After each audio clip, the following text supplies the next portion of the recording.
My brother's biological father wanted to see him, but I won't allow it. Stop! In the name of love. My little brother, Peter, is about to turn 14. I, 30 male, have been taking care of him since he was 7, and before that he was living with our grandmother. Our mom has never been in his life, and he's only recently seen her for the first time since he was born. By the way, this comes from user Spirited Shelter 4655.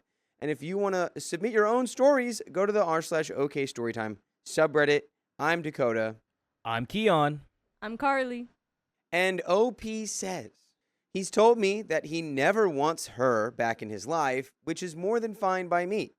His father, David, mid-30s, early 40s, has also never been in Peter's life. He left our mom when he found out she was pregnant, and she was still married to my dad at the time, and moved about 3 states away to start a new life with a new family. From what I know, he has a few other kids and has been married to his current wife for over 10 years. For context, Peter is aware of both of his parents being estranged, but me and his grandma and everyone else who had a hand in raising him have worked hard to give him a good life. He's a good kid, has always had decent grades, he's sort of popular at school, and he even has a girlfriend. I seriously want nothing more out of him than to just be himself and not do anything stupid like me when I was his age.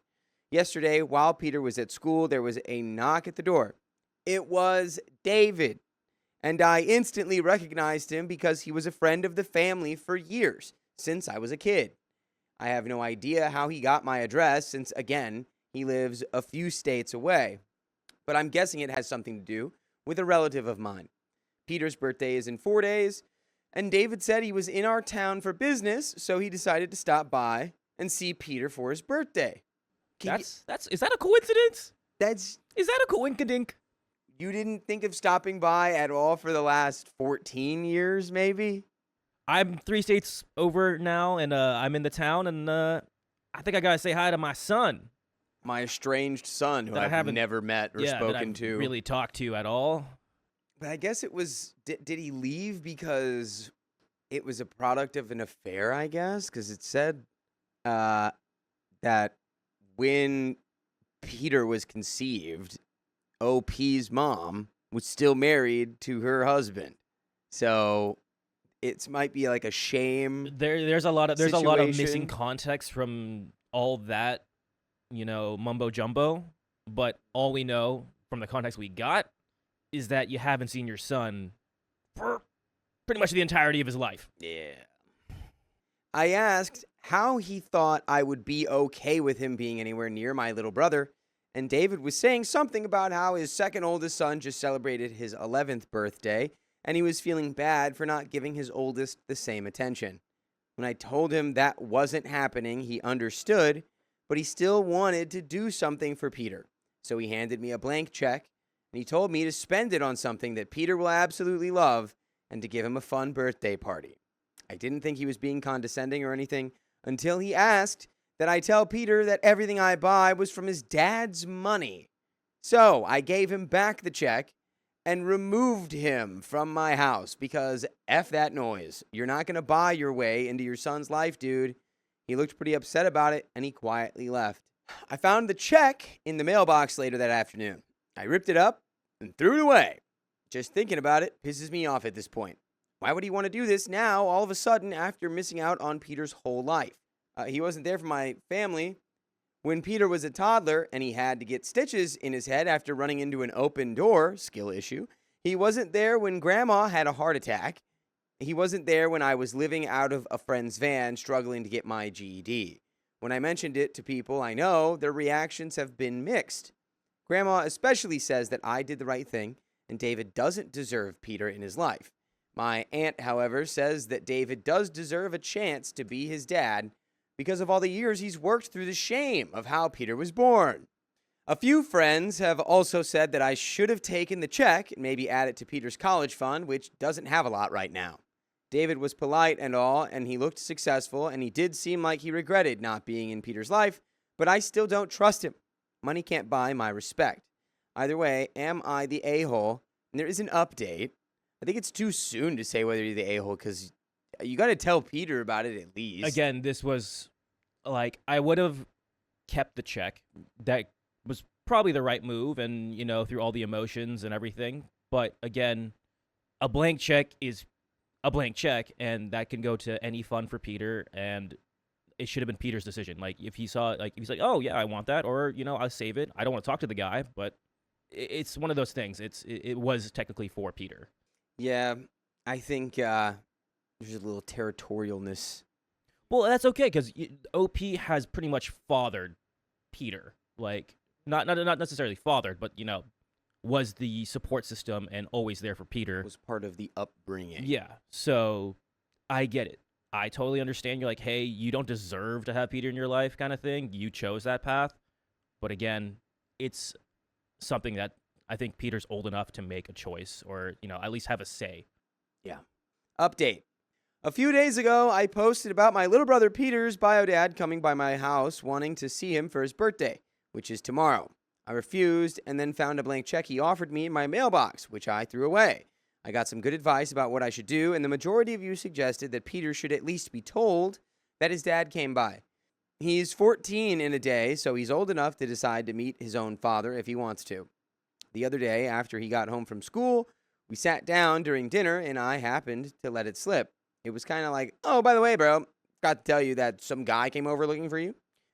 When he asked who it was, I decided to ask him if I told him if it was his dad, would he have wanted to meet him? Peter kind of raised his brow and had this weird look on his face.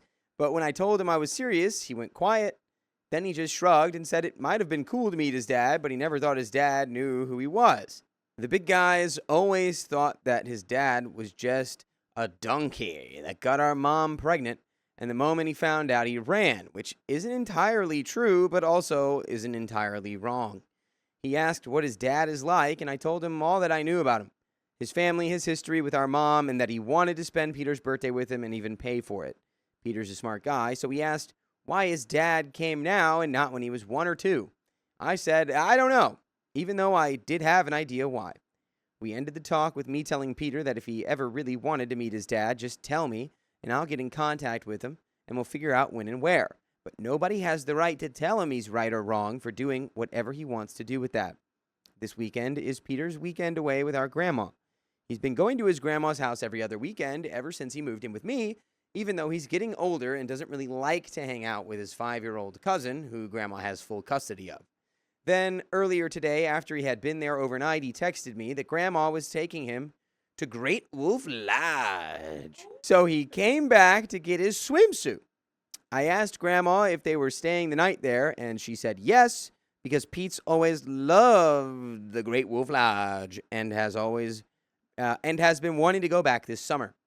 He looked excited, and grandma looked happy to see him smile. Well, long story short, Peter texted me later this afternoon to tell me that his dad and his whole family were there waiting for him. Ambush style.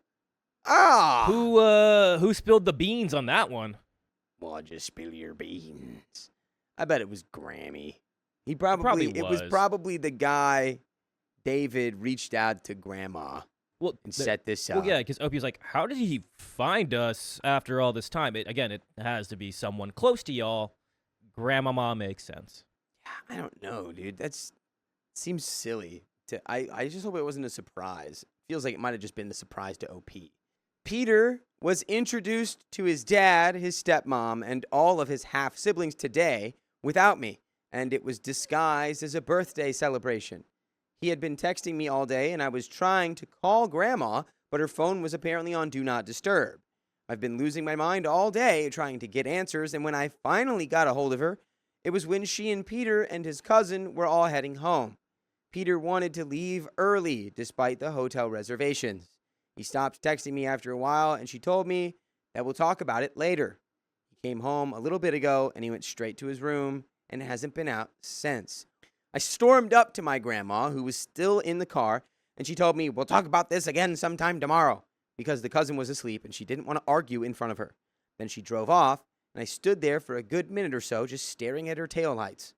Why would she do this? The obvious reason probably is David, the dad, somehow got a hold of her and persuaded her into bringing him to meet his family. But why behind my back? I've always looked up to this woman. Peter sees her as the only mother in his life. Please, someone give me an explanation of why she would even agree to this. Just the other day, she was telling me the man doesn't deserve Peter. And now this? I managed to get Pete out of his room, but he's still pretty quiet. He doesn't really want to talk about it yet, and I haven't messaged Grandma or anyone about this until I hear her side of the story. For right now, we're spending the night playing video games, and him whooping me the only way he can. It's making him laugh, so that's cool. Also, to answer some questions, yes, David does pay child support, and he always has. I have full guardianship of Peter. Grandma has full custody of him, Grandma had full custody of him until the court granted me guardianship, and that was after a medical emergency caused her to be unable to take care of Peter. And we have another update. Peter's birthday. I wonder who's in attendance. That must also, you take him to like one of his favorite spots, surprise him with not just if it was just his dad, I think that's one thing, but you surprised him with literally the full family is just that's kind of, I don't know who said, that's a great idea. That's a great idea for him to meet everybody. Yeah, he's not going to be bitter about that. He's going to be like, oh, hi, other family that he raised instead of me. I feel bad for Peter because Peter has had literally no real say on any of these decisions that have been made behind his back. Yeah, and at 14, you don't really have the ability to be like, you can't show up there and then be like, oh, no, I'm not interested in this, actually. Yeah. Let's not do this. You'd be like, yeah, I mean, okay. And then it gets so bad that you're like, I would like to leave. He wanted to leave early from He one of left his early. favorite spots. He wanted to leave early. That's insane. Update number 2. So, Peter's 14 today. It was supposed to be a good day, and we had big plans since most people are off today for Labor Day. We were going to go down to the park and smoke up some short ribs for an early dinner.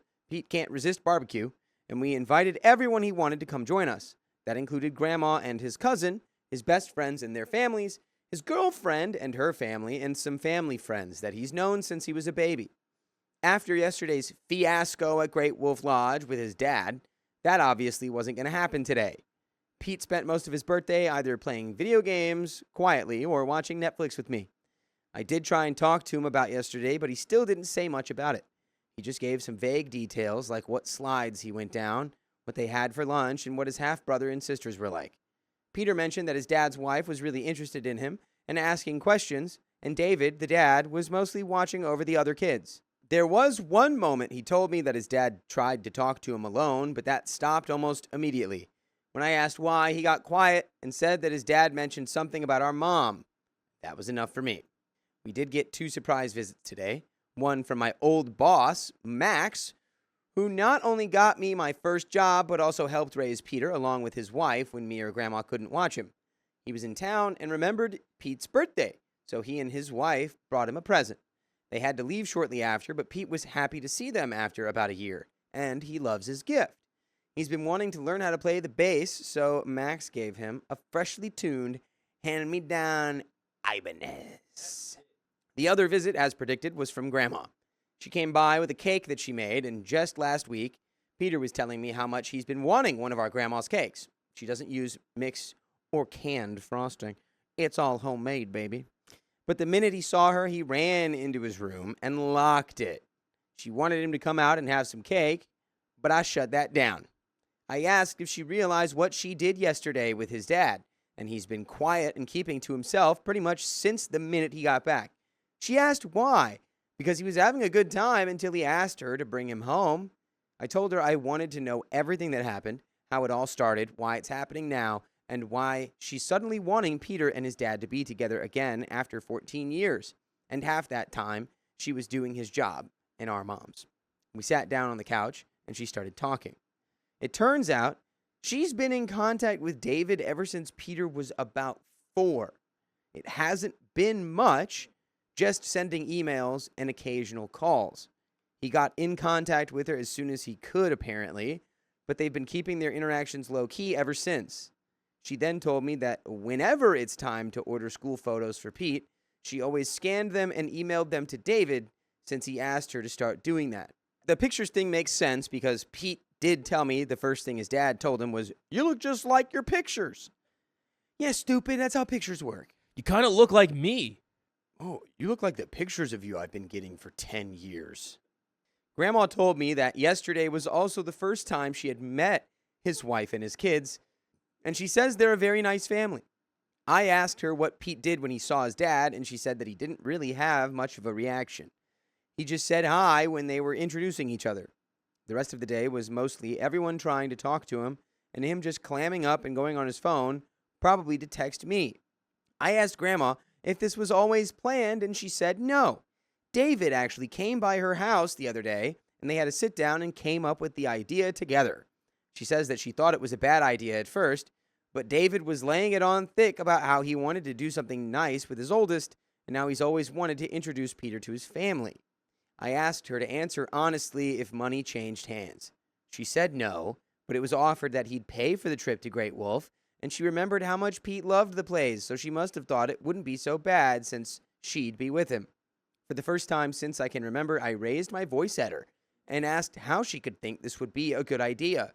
What did she think would happen? That Pete would run up to this man he hasn't seen since he was a baby, all open arms, and beg to be a part of his new family? Why didn't she ask him what he wanted? Why didn't she tell me? Why wouldn't she keep in contact with me? She didn't have very many answers beyond I'm sorry and crying, but she did mention that Pete had a right to know who his family is, and that it wasn't my place to interfere with that. I asked if she thought I was a bad parent to Pete, and she said no, but he, quote, deserves better. By better, I'm guessing she just means being raised by parents and not by his brother and his grandma. I told her that I didn't want to see her for a while, and I didn't want Pete to see her either. She asked if he's mad at her, and I told her, probably. She asked if I was mad at her, and she started crying again when I said yes. I hate to see her cry, but it wasn't enough to make me not want to get her out of there. And by the way, you will never get out of listening to full episodes with stories just like this one on your favorite podcast platforms, Spotify, iHeartRadio, Apple Podcasts, wherever you're listening. Just search OK Storytime, and you can listen to over 72 days worth of stories now. We're at the 72 mark. We have a little bit more story left. I think it's fair. I would be upset. I would be upset with Grandma. Who wouldn't? I would be upset too, but it's again, I don't like yelling at the elderly. Yeah, I know it's out of the emotions there, and this is like one of those things like, hey, from here on out, especially because it seems like you guys are like a tripod, you, OP, Peter, and your grandma. You're like, hey, we just need to have a conversation about these kind of things. No more behind people's backs. This is like, obviously Peter is not okay. Yeah. He's not chill. He's not chill with it. He's gonna go play the bass. Yeah. Playing some one nasty note. bass lines out of Yeah. this. Come on, man. Yeah. Let's finish this story. She left soon after, and as soon as she drove off, I called for Peter. He didn't come out immediately after, but eventually he did. He asked what I was screaming for, and I told him that he doesn't have to see Grandma and his cousin for a while, and his weekend visits aren't happening for a while either. He thanked me, and then I pointed out that he had a birthday cake to eat still, but he didn't want any. He just put it in the fridge. Something tells me he was tempted to throw it out instead. We decided at the last minute that we were still going to have his short rib dinner like he wanted. They don't taste the same out of an oven than on a grill, in my opinion, but he scarfed them down anyway. He said his friends and girlfriends still wanted to come by our house, but they made plans to get together on the weekend instead. We might just celebrate his birthday with everyone then. I guess it'll depend on how he feels. Thanks to everyone who's been showing support for me and Pete. I appreciate you all, and that is the end of that story. My parents played favorites with my sister, and I finally see the truth. Realize. There is a trigger warning for emotional abuse, so if you don't like that, go to the next story. I love you. I'm 32 female. My sister, Gemma, is 22 female, and our parents are in their 60s. We're Korean Canadian, so there's also eldest daughter of immigrants, cultural context at play. This is taking place over the last few months. By the way, this comes from user Pristine Studio 7162, and if you want to submit your own stories, go to the r/OK Storytime subreddit. I'm Keon. I'm Dakota. I'm Carly. So, OP says, I live in Vancouver, where cost of living is astronomical. Gemma graduated from UBC this year and didn't have much of a plan in terms of grad school or a job. She just wanted to stay in town for a few weeks before going to Korea to travel. So originally, she told me and our dad she would be staying with her friend Tanya. My mom mentioned on the phone that Gemma would need to crash at my place. It's a 1+ den condo that our parents own, for a bit. I said Gemma told me she was staying with a friend. A week later, I messaged Gemma to ask what the plan was, and she said, I guess. I figured she'd give me a heads up, but the next day, while I was out, she can see my location via Find My Friends, she moved in and threw out one of my boxes to make room for her stuff. When I complained that this wasn't cool, my mom yelled at me over the phone for being a bad host. The next week and a half were otherwise fine, but I was doing the bulk of everything. Chores, laundry, most of the cooking, buying groceries and takeout, and 100% of the organizing of Gemma's stuff. Growing up, she never had to do any chores while I was forced to do dishes even when I was sick and not feeling great. She didn't really pack anything properly and filled the den, living room, and the kitchen with tote bags, boxes, and suitcases scattered everywhere. I was also stressed from starting a new job. Since Gemma was unemployed, she was going out with friends on weeknights, coming home at 2 a.m. and waking me up, then complaining if I made noise before 10 a.m. Our dad flew in for her graduation ceremony. The first night, he was also staying at the condo and had booked a hotel for the following days. Gemma got home from hanging out with her friends at 11 p.m. and said something about needing to meet up with them at 6. I said, oh, 6 a.m. or p.m.? And she snapped. None of your business. Considering it's a tiny condo, a 6 a.m. wake up will affect me too. My dad took the guest bed in the den, so Gemma had to take my pull-out couch. I set out blankets and sheets, but she threw a tantrum and refused to set anything up. So I was up until 1 a.m. doing it for her. The next morning, she woke us up at 6 a.m. when she left to meet her friends. I was tired at work all day, developing an intense headache by the time I got home to a mess to clean up. I'm assuming was her mess. Gemma came home from hanging with her friends at 8:30 p.m. with nothing packed to go to the hotel. My dad started shoving her stuff in my tote bags. I lent her my new suitcase, and she threw another tantrum at the both of us. Then the two of them left. Originally, I said I'd pick up graduation flowers for her. At this point, my head was pounding. There was a huge mess at home to clean up, and Gemma hadn't even told us what time to show up for graduation the next day. So I might be a bit of an a-hole here, but I texted at 9 p.m. expressing annoyance that I was constantly having to think about ways to make everyone else's lives easier, and I was disappointed not be treated with the same care. I finished the message asking which outfit she decided on and what color flowers I should pick up. She messaged back that I was annoying for being in her business and to forget it. I woke up early the next morning. I still bought flowers and Ubered to her graduation. I took a day of PTO and brought my DSLR camera to take nice photos after the ceremony. I ended up spending the whole afternoon doing that and was exhausted, experiencing back pain by the end. And at one point, I was pretty talented at photography, but got into an accident and only shoot very rarely now due to chronic fatigue episodes. Eventually, I headed back to the condo while the two of them went to the hotel. Then we met up for dinner at a restaurant. I was skipping a concert of my all-time favorite artist for it. It started off fine. We were just chatting. Gemma had told me a few days prior that her friends would bring nice cameras too because they're looking to get into photography as well. So I even made a point to compliment their shots while we were all together. During dinner, I mentioned that it looks like your friends brought some nice cameras. They looked really cool. Gemma goes, they already have photography businesses, unlike you. I was taken aback and said, okay, I was just going off what you said the other day. Gemma replied, well, they're actually talented at photography. Shocked, I replied, I don't think I'm too shabby either. I've shot for major brands like KFC and Samsung. Enough sponsors. Gemma then said, yeah, well, you're 30. She's In just that so exact tone. annoying. I could see it in that exact tone. Yeah, well, You're 30. Yeah, well, you're 30, and everyone knows you're not allowed to be talented at 30. At 30, it's not talent. It's called you're old.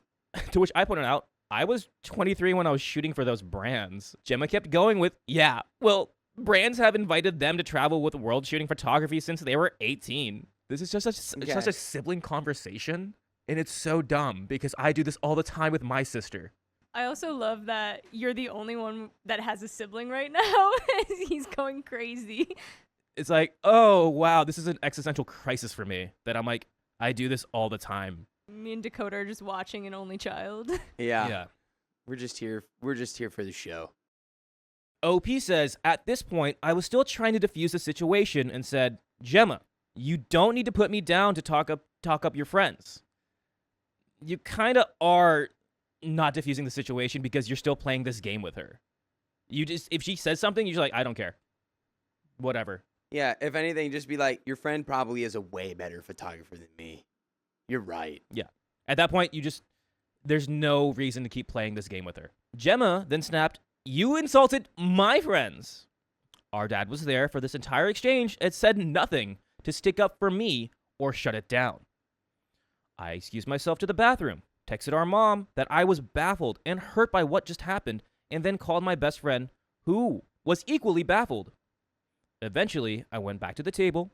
Gemma screamed at me again for insulting her friends, and then stomped out of the restaurant and went back to the hotel. Dad said I was just being overly sensitive since I had to give up pursuing photography seriously because of the accident, and I was overreacting. A few days later was Father's Day, and our dad booked a 3-bedroom Airbnb cottage for the weekend. Originally, I wasn't planning to go anymore, but knowing they're both helpless with logistics, I ended up figuring out the car rental, having the foresight to pack road trip snacks, directions, etc. As Dad and I were waiting for the Uber in the condo lobby to get to the car, I started tearing up. Dad snapped at me, "What's the matter now?" I said, I've suspected for years that Gemma's the favorite child, but these few days seem to have confirmed it. He said nothing and just got up to step outside. Dad drove. The Airbnb had a master bedroom with a queen bed and 2 smaller bedrooms with single beds. Dad offered the master bedroom to Gemma, who accepted. I spoke up that Dad should get the master bedroom since it's Father's Day and he's the one who's been driving, so he needs to be well rested. We went on a hike and Gemma ignored me the whole time. After dinner, Dad sat the 2 of us down in the living room and said, "It's really not a big deal. The 2 of you should shake hands and be good sisters." Gemma stomped in the master bedroom and started crying, so Dad immediately started consoling her. A very different reaction from when I was upset, and offered to take her on a walk. I just read a book to myself. The 2 of them came back an hour later and went to the master bedroom, fired up his laptop, and started looking at flights to the Bahamas. What? What? What? I know what'll solve this fight. Daddy's princess I guarantee you, Daddy's little princess was like, OP makes me so upset. It's not fair. I just graduated and I didn't get anything, and like a trip to the Bahamas would really solve this. And A trip to the Bahamas would make me feel really good. Just one little trip to the Bahamas without my sister would make me feel really good. Since I was clearly being ignored, I went into my assigned room, the smallest, and cried myself to sleep, waking up throughout the night because I was having a chronic pain flare-up. The next day, we went on a hike and grabbed lunch on the way back to Vancouver. I offered Gemma snacks. She ignored me. I said we should cheers for Father's Day. She only cheered Dad. I offered to let them try my dish at lunch. She ignored me and then offered hers to only Dad. When we dropped her off, she threw another tantrum about having to go back to the car because she left her shoes in the trunk. A few days later, our dad flew back out. I was in a pretty intense bout of chronic fatigue at this point, hadn't had a proper meal in days, and was completely exhausted, basically in bed for days with intense migraines. Finally, I ended up on the phone with our mom, who had completely ignored my message from graduation dinner. She asked, "How's it going?" I said, "I'm not doing too great at the moment." So she snapped at me. "You're still upset about the other night? You're being so petty." Then she said, "Oh wait, I have to go." Gemma's calling me. Princess is calling me. Unable to hold back, I snapped, yeah, because Gemma's always the priority. An hour later, Mom called me back. She launched into a whole spiel about Gemma's flight to Korea, the hotel situation. We have rich relatives, and they're helping book nicer hotels for her. Which suitcase Gemma should use, etc. Feeling unwell and not wanting to hear every minor detail about Gemma's trip, I asked if we are even going to talk about what happened. Mom basically flew off the handle and started yelling at me about always being stubborn, that I need to let it go, accusing me of criticizing her parenting, that I always seem to think there's only one right side. Ironic, since she'd only heard Gemma's side. Then she started accusing me of keeping Gemma awake until 2 a.m. the nights she was staying with me, blaming me for Gemma catching a cold now that she's staying with Tanya, etc. We're blaming you for the cold virus? Yeah, it's your fault there's no cure to the common cold. It's crazy. Finally, I couldn't take it anymore, and I just said, okay, everything is my fault. I'm in the wrong for everything. Have a good night. Not wanting to leave it like that, I called her back like 5 minutes later, and she said she was tired and didn't want to talk. So I said, okay, then we won't talk. And she just hung up on me. I texted Dad to say I was shocked by what just happened and asked if he was free. He said he was busy and couldn't talk. The next night, he was busy again. He needed to Zoom with his friend. The night after that, he had a doctor's appointment. The night after that, he just fell asleep. The night after that, he needed to show some visitors around town. I feel like, OP, you're just putting too much energy into your family when you just need to take 5 steps back. You're not going to get the answers you want. You're not going to get anything you deserve. There's no point in this. Yeah. During that week, I was also texting Mom to try and explain what happened. I shared screenshots of texts from Gemma proving she was the one waking me up. No response. I expressed being hurt that she was so concerned Gemma had a small cold and didn't even ask if I was okay considering I hadn't had a full meal in a week and was subsisting off yogurt. No response. I texted a photo of literally sleeping with a bucket from nausea and feeling like I was going to puke. No response. Eventually, I ended up in the hospital for the physical symptoms, but also sobbing my heart out from the heartbreak of neither of my parents seeming to care about my well-being. Having to ask the ER staff to change my emergency contact to a friend instead of my mom because she had ghosted me and my dad was too busy for me isn't an experience I would wish on anyone. My dad ended up rearranging his schedule so he could fly out to Korea with Gemma and cover her hotels and transportation for the start of her trip. He said he'd help me figure out the situation with Mom after he got back, which didn't have a time estimate since he booked a one-way flight. Mom eventually tried calling me a few times, but I haven't felt up to talking in light of how everything went down, and I know she won't want to talk about it anyway. By the way, I want to talk to you. Yes, you. That you can listen to full episodes with stories just like this one. Just go to your favorite podcast app, Spotify, iHeartRadio, Apple Podcast, and search OK Storytime. We have 72 days and count it of content for you guys, so get started on that. There's a lot of drama.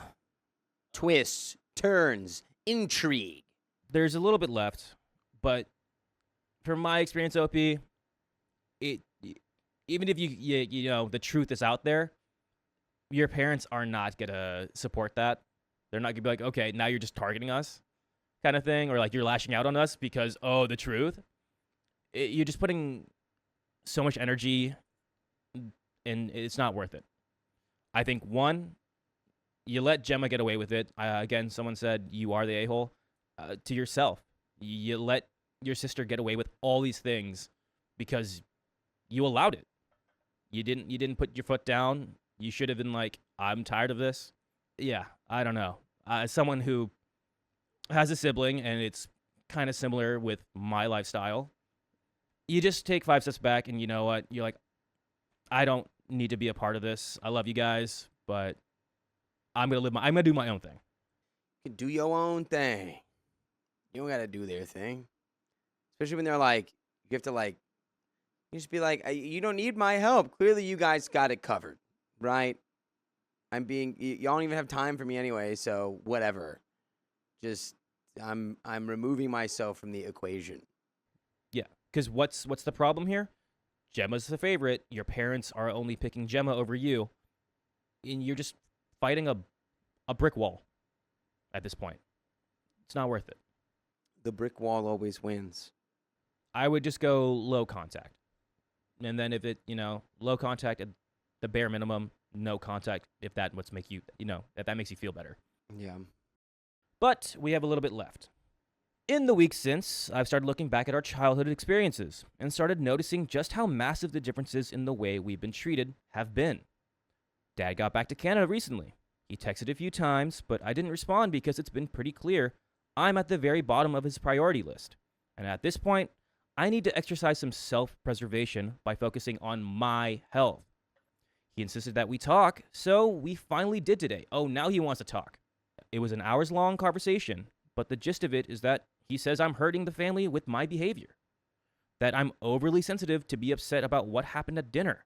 That I'm hurting Mom by not picking up her phone calls. And just overall being petty and immature. I think I'm heartbroken to be treated like the black sheep of the family, while Gemma is the golden child. But I'm open to neutral opinions. Am I overreacting here? Am I the a-hole? And that is the end of that story. Again, I think you're looking for something, the truth, the answers, but it's you already know. You're at the bottom of their priority list.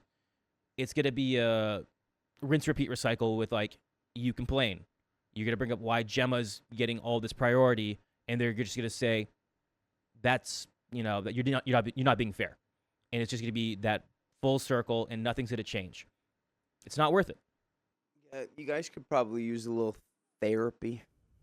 I support that, but I feel like if you bring up therapy, your family's like, no, we're perfect. Then at least you could use a little therapy. Yeah. You're not the a-hole. I think, again, just a step back. They're calling you out because you're being mistreated by them. That's insane. Yeah. But they're not going to listen to you. They don't want to take your side. They're only going to take Gemma's side. It's hard to break cycles when we've been, like, conditioned to be in them for so long. But they are breakable. Yeah. Also, it's always possible. Your sister sounds so exhausting. All she does is complain. She's a funny lady. Yeah. Don't like it, though. Yeah. Not in the funny in the fun way, funny in the annoying way. Like, as somebody who doesn't know her, but kind of knows that, it's just like, boy. That's the end of that story. And the end of that episode. So if you love us, make sure you subscribe. We love you. And see you tomorrow.